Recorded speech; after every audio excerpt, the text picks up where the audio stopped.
memilih dulu kelapanya guys. Nah, untuk pemilihan kelapanya kalian bisa lihat kelapa mana yang udah tua banget dan kelapa mana yang masih muda.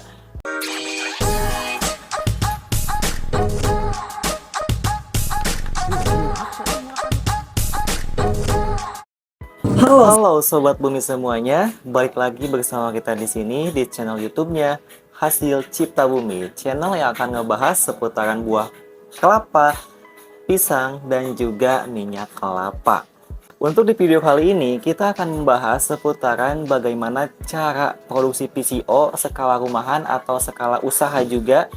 Kita bakal menerangkan semuanya di video ini. Video ini adalah salah satu video yang kita reborn ulang dari video sebelumnya, Om Ganteng, tapi kita di sini membuat dengan versi J. Kita langsung saja ke topik pembahasan yang akan kita sampaikan di dalam video ini, yaitu cara produksi PCO mulai dari tahap awal, dari pemilihan kelapanya, langsung ke proses pemarudan kelapanya, pemerasan santannya, dan langsung ke pemisahan air dan santan atau air dan minyak. Dan kita bakal lihat hasil akhirnya kayak gimana. Oke, tahap awal kita bakal memilih dulu kelapanya guys. Nah, untuk pemilihan kelapanya kalian bisa lihat kelapa mana yang udah tua banget dan kelapa mana yang masih muda. Jadi kalian harus bisa memilih di sana. Nah, kalau kalian udah bisa memilih kelapa yang benar-benar tua, insya Allah hasil minyaknya juga bakalan lebih banyak. Jadi jangan asal pilih kelapa. Nah, salah satu contoh kelapa yang udah benar-benar tua yaitu kelapa yang udah ada butuhannya, kelapa yang udah berwarna sangat-sangat coklat banget, dan juga kelapa yang ringan, gak ada airnya. Itu bisa jadi kelapanya udah tua banget. Nah, atau bisa dibilang kelapanya yang ada tunasnya guys, ya, yang udah gak ada air, ada tunasnya, itu kelapa yang bagus buat minyak PCO. Nah, kalau sudah dipilih kelapanya, langsung kita kupas. Jangan lupa kupas dulu, buang airnya, ambil buah kelapanya, pisahkan, lalu kita parut, ya. Oh iya, parutnya juga itu ada triknya loh guys. Jadi kalau parut untuk pemerasan santan yang hasilnya lebih maksimal, jangan lupa si kelapanya itu dibalik ya, diginiin. Jadi jangan dagingnya di atas tapi kulitnya di atas. Jadi supaya si kelapanya itu hasil parudannya itu lebih besar gitu kan. Jadi itu bagus buat pas proses pemerasan santannya. Nah, lanjut lagi. Setelah pemarudan, kita bakal lanjut lagi ke proses penyantanan. Proses penyantanan ini lumayan agak cukup lama ya, sekitaran setengah jam, 1 jam buat bahan baku PCO-nya. Kita tunggu aja ya guys ya. Di sini kita menggunakan mesin santan tipe A22. Oke. Kalau udah diperas santannya, kita langsung dinginkan di dalam freezer si santannya itu. Kita di sini menggunakan ember, langsung dimasukkan ke dalam freezer. Atau enggak didinginkan juga bisa.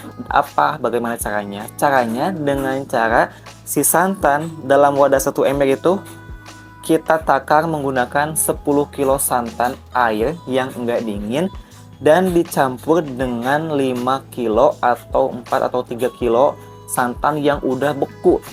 Jadi otomatis si santannya itu kan dingin tuh. Nah, kalau udah dingin santannya, kita langsung mixer.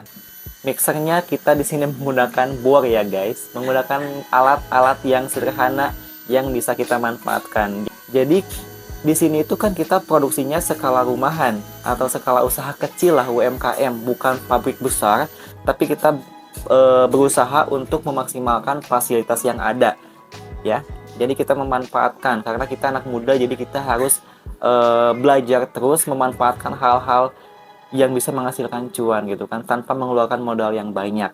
Tadi kan udah aku bilang ya, sesudah di mixer atau sesudah dingin itu di mixer menggunakan bor lama banget, lumayan sekitaran 15 menit sampai 20 menit sampai si air santan yang tadi itu bener-bener menjadi es krim atau menjadi dalam sebutannya itu granola. Nah, kalau udah jadi granola, otomatis minyaknya itu akan terpisah dengan airnya. Contohnya kalian bisa lihat di video ini.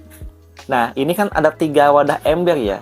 Yang satu udah kita mixer, udah kita pisahkan airnya, tinggal diperas menggunakan tangan aja ya, sampai benar-benar si granolanya itu benar-benar terpisah, gak ada air. Lalu kita pisahkan ke ember yang kosong yang ketiga, ke situ terus. Nah, seperti itu ya kak ya. Jadi pemisahan antara air dan minyaknya itu menggunakan cara dengan cold pressure sederhana ala kami di sini. Jadi tahap akhir si minyak PCO yang udah kita buat di sini langsung kita vakum ke pabrik minyak kelapa terbesar di Tasikmalaya, yaitu berada di Ciawi.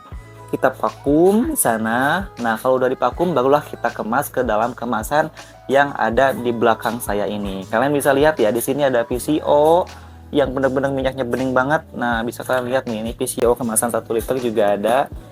Jadi insya Allah minyaknya bakal aman, higienis, dan bakal jauh dari kadar air. Nah, kadar air yang udah divakum biasanya itu bakal berkurang. Biasanya kalau kita nggak vakum PCO, itu masih mengandung kadar air yang sangat banyak sekali, bahkan bisa sampai 2%. Kadar air biasanya kalau nggak divakum itu sangat banyak banget, bisa sampai 1%, 2%. Tapi kalau udah divakum, kadar airnya pasti bakal berkurang menjadi 0,2%, bakal sedikit. Jadi minyaknya bakal lebih awet expirednya, tidak mudah tengik. Jadi insya Allah kalau udah divakum bakal lebih awet ya guys. Contohnya minyak di sini nih, ini udah divakum, ya lebih ke virgin coconut oil. Udah kita vakum pakai plastik juga luarnya, jadi insya Allah aman. Ini minyak kelapa memayes, ini expirednya itu kuat sampai setengah tahun. Bahkan 1 tahun juga kuat kalau nggak dibuka.